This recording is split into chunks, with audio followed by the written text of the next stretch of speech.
बिस्मिल्लाहिर्रहमानिर्रहीम। अब हम बात करें सिल्वी गैंग्लियन की। तो ये जो चीज़ है जो नज़र आ रही है सिल्वी गैंग्लियन है। अगर हम सिल्वी गैंग्लियन के लोकेशन की बात करें तो ये जो तुम्हें सारा नज़र आ रहा है ये वाली सारी चीज़, ठीक है। तो ये ऑर्बिट है ना, ऑर्बिट, ये ऑर्बिटल बोन है, ठीक है। तो ये ऑर्बिट का एपेक्स तकरीबन कंसीडर है, जहाँ पर ये आके ऐसे मीट कर रहा है, ठीक है। ये एपेक्स वाला पार्ट है उसके करीब करीब ही है, ठीक है।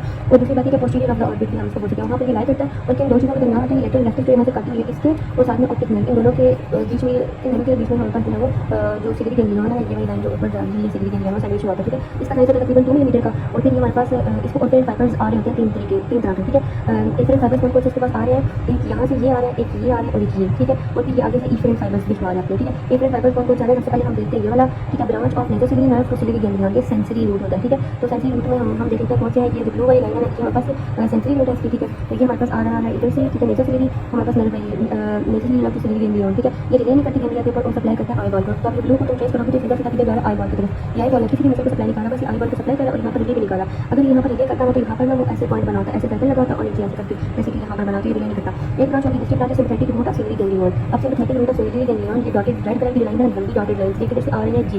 ये चीज़ क्या थी, ये इंटरनल कैरोटिड आर्टरी थी। तो ये इंटरनल कैरोटिड प्लेक्सिस जो बनता है इस आर्टरी के अराउंड, तो उसको बोलते हैं इंटरनल कैरोटिड प्लेक्सिस। इसका सोर्स होगा क्या, इंटरनल कैरोटिड प्लेक्सिस। ये भी रिले नहीं करती, लेकर डॉटेड लाइन में भी रिले नहीं किया और फिर इसको supply eye ball respiration dilator feebly. अब ये यहाँ से जाती है और ये आई बॉल की रेस्पिरेशन को सप्लाई करेगी और साथ में ये एक मसल है, ठीक है। ये मसल हमारे पास जो है वो डायलेटर फीबली है, ये वाली मसल बनती है, ठीक है। इस मसल को सप्लाई करती है, ये इस मसल को ना देखो जरा गौर से, ये जहाँ से शॉर्ट स्मॉल डॉटेड लाइन आ रही है ये इसको भी सप्लाई करेगी। मैंने सिर्फ लॉन्ग डॉटेड लाइन को देखनी है जो कि हमारे पास किधर से आ रही थी, जैसे सिल्वी नर्व से, जो कि हमारे पास सिल्वी गैंग्लियन से पास करता है, ठीक है। तो ये हमारे पास जो डॉटेड लाइन आ रही थी, ठीक है, ये हमारे पास किस नर्व को सप्लाई करती है, ये वाली कौन सी मसल है, नर्व को कौन सी मसल को सप्लाई करती है, डायलेटर फीबली, ठीक है। इसे फीबली को डायलेट करना होता है, ये इंट्राओकुलर मसल है, ठीक है। अच्छा उसके बाद हमारे पास और इसकी क्या बात है, बस यही बात है इसकी, ठीक है। अच्छा नेक्स्ट हमारे पास तीसरे नंबर पे आ जाती है हमारे पास जो इसकी एफरेंट है वो है जी branch of oculomotor nerve to ciliary ganglion, ठीक है, या फिर inferior oblique nerve of oculomotor, ठीक है। तो यहाँ से ये जो जा रही है ये वाली, ये स्मॉल डॉटेड लाइन वाली जो जा रही है ये वाली, इसको हम बोलेंगे इंफीरियर ऑब्लिक नर्व, ठीक है, ऑफ ओकुलर मोटर नर्व या फिर ये नर्व 3, ठीक है। और फिर ये हमारे पास पैरासिम्पैथिक रूट है और फिर ये एडिनल वेंट्रिकल न्यूक्लियस से जो है वो जनरेट करती है, पैरासिम्पैथिक रूट में आती है। फिर पैरासिम्पैथिक रूट से वो इंफीरियर ऑब्लिक नर्व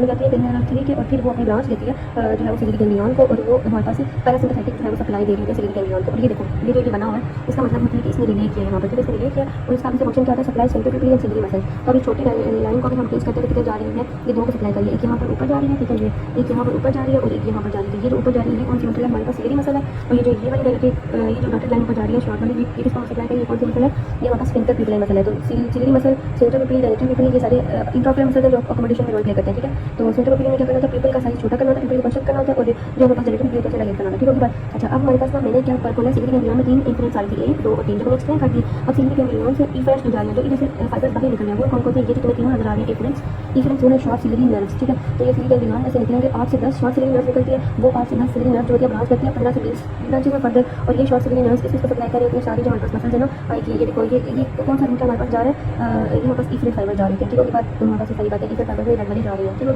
ये हमारे पास इन सबको सप्लाई कर रहा था सिल्वी गैंग्लियन इज डन। और फिर उसके बाद हमारे पास क्लिनिकल आ जाते हैं। क्लिनिकल में हमारे पास ये एक है एटीस्टोनिक पीपल, जिसमें हमारे पास डायलेटेड पीपल होता है और स्लो लाइट रिफ्लेक्स होता है। एक अर्गाइल रॉबर्टसन पीपल है जो कि स्मॉल पीपल होता है, इसकी अकोमोडेशन होती है लेकिन लाइट रिस्पॉन्स नहीं होता। फिर जनरल नर्व 3 ओकुलर मोटर की पास होगी, टोसिस और माइग्रेसिस हो जाएगी। टोसिस मतलब ग्रुपिंग ऑफ फाइब्रिल्स और माइग्रेसिस का I am not sure. Partner syndrome में miosis, ptosis and hidrosis and enophthalmos हो जाता है, बस।